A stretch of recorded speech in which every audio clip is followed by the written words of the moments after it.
Assalamualaikum warahmatullahi wabarakatuh. Waalaikumsalam. Mari kita bersujud semuanya, saudara-saudara di seluruh Indonesia, kepada ibu kita dalam rangka mengucapkan selamat Hari Ibu 22 Desember 2023 ini. Dan sesudah ini kita lanjutkan pengabdian kita kepada Ibu Pertiwi. Ada yang bertanya kepada kami, mungkin tidak Anda mentargetkan mendapat pertumbuhan ekonomi 7% di dalam 1 tahun. Karena di dalam sejarah reformasi tidak pernah sampai tumbuh sebanyak 7%. Dulu hanya itu dicapai pada tahun 89 sampai 91 di era Orde Baru.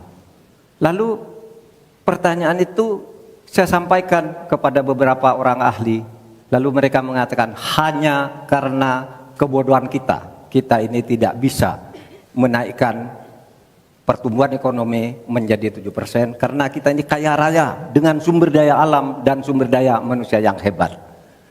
Masalahnya apa? Masalahnya banyak korupsi dan inefisiensi di sektor-sektor pertumbuhan ekonomi, yaitu di sektor konsumsi, belanja pemerintah, ekspor impor dan investasi.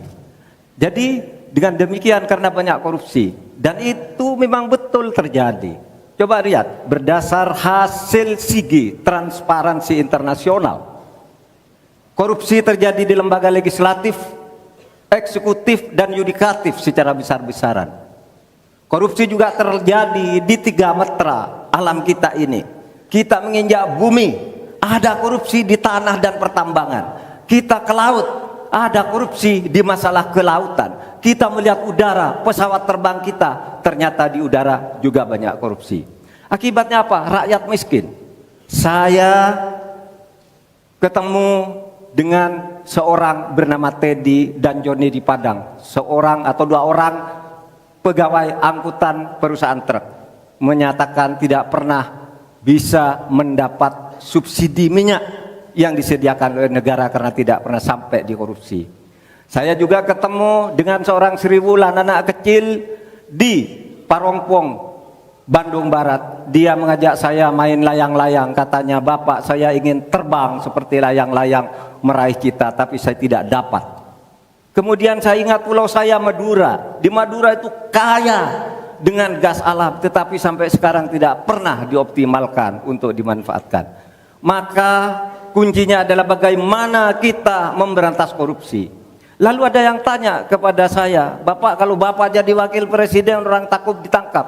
Saya panggil para ekonom dan para pelaku usaha, "Apa betul Anda takut kepada saya kalau saya wapres?" "Tidak, Bapak. Justru kami perlu seorang penegak hukum seperti Bapak. Karena apa? Kami kalau mau investasi di Indonesia ini diperas.